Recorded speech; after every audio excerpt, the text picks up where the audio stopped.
Eles disseram que a religião cristã nasceu de um homem chamado Jesus. Mas a verdade é que ela nasceu de um império. Sim, você ouviu bem, de um império. Jesus não fundou religiões. Ele não construiu templos. Ele não fundou igrejas, nem exigiu dízimos, nem criou rituais, dogmas ou hierarquias. Ele não vestia ouro, nem exigia templos. Seus ensinamentos eram livres. Suas palavras eram códigos cósmicos de libertação. Ele falava de reinos invisíveis e da força divina que habita dentro de cada um de nós. Mas essa mensagem era extremamente perigosa para aquela época, porque quando um homem descobre o Deus dentro de si, ele não se curva mais diante de tronos ou coroas. Então, foi aí que o Império agiu. Quando o Império Romano percebeu que não poderia destruir essa mensagem, eles fizeram o impensável, absorveram a fé e a reprogramaram. Ali eles decidiram o que era sagrado e o que deveria ser apagado da história, ou melhor, o que você não devia saber.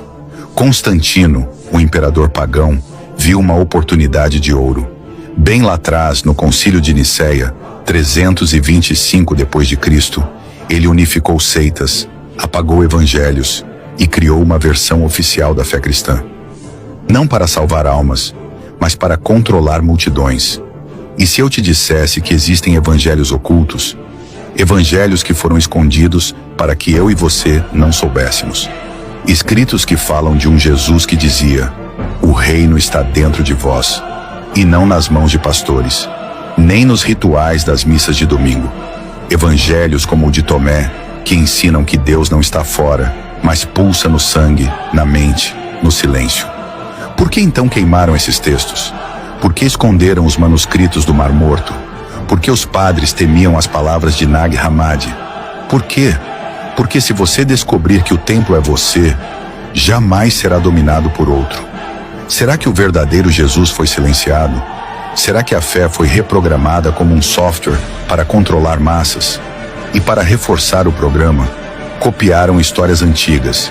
Repara aqui: Horus do Egito, Mitra da Pérsia, Krishna da Índia. Todos nasceram de virgens. Tiveram 12 seguidores. Morreram e ressuscitaram. Devemos entender que a fórmula já existia. Só trocaram os nomes e usaram a mais poderosa de todas: Jesus. Então vieram os missionários, mas não com paz. Vieram com espada, com cruz e com fogo. Povos foram forçados a se ajoelhar.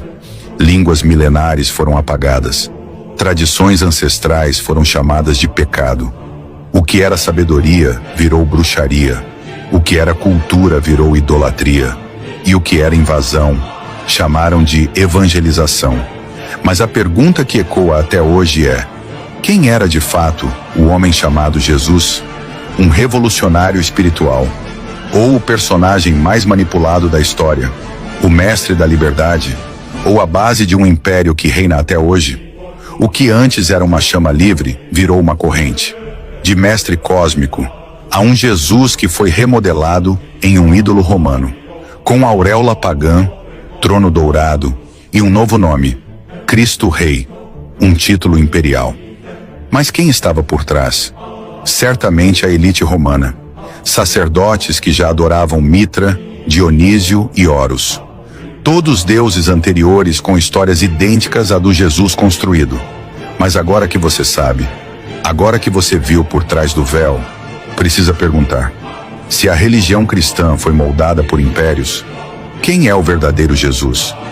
Na parte 3, vamos atravessar ainda mais fundo.